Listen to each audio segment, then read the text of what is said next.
my 3 cheesecake pans, and I got these furniture legs from Home Depot. They are 9-inch and they were, I think, almost $4, like $3.90 something cents. And them being, they didn't have anything that was like a different size. They either had like really long or these size or like really, really short.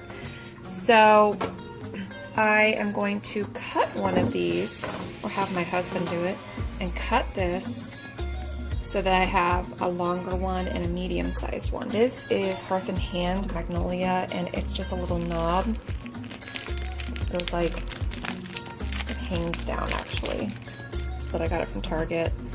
I was able to get my husband to cut the furniture legs, and on this one, he cut just the little ball on the top.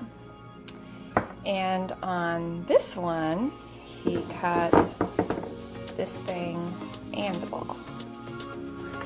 So, I don't know. I think I'll just go buy some little knobs to put on the bottom of the tray. Here's the big one. So, what is this, inches? I can't remember. I think it was like 6 inches. I think these were 9 inches, and so I cut 2 off. So that's like 7 inches here. The tall one, and then the medium-sized one,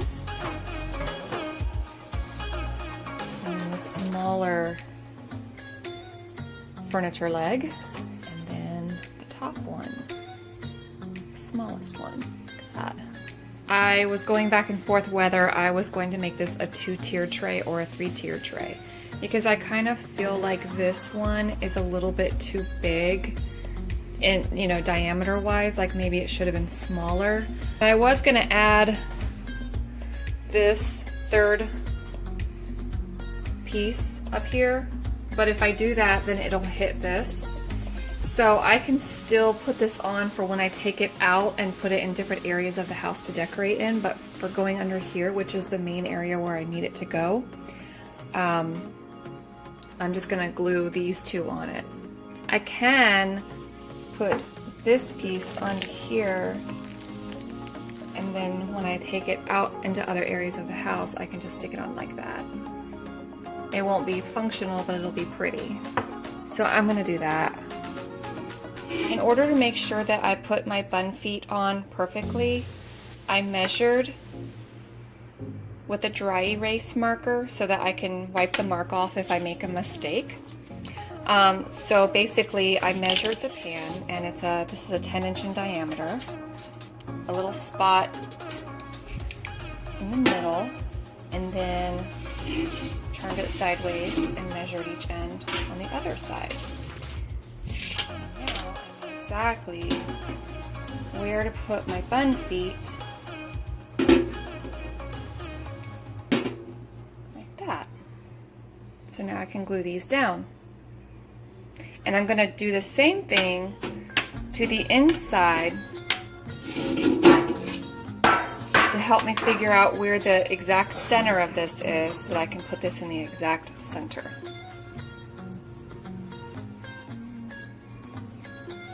Okay, so now I've got the glue on here. I've centered this one, and I've got my bun feet on this one.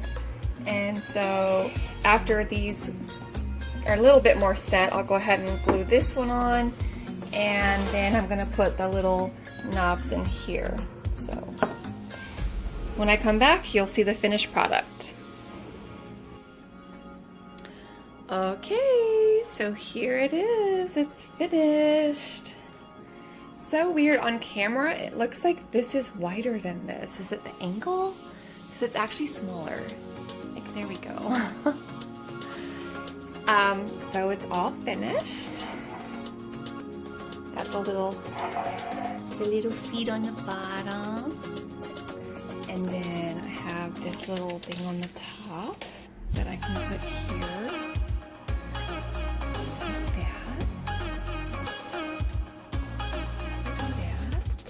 that. It's wobbly.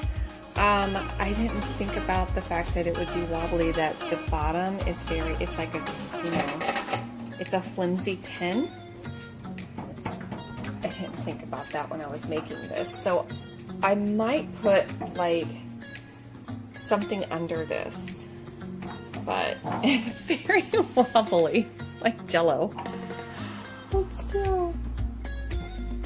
Okay.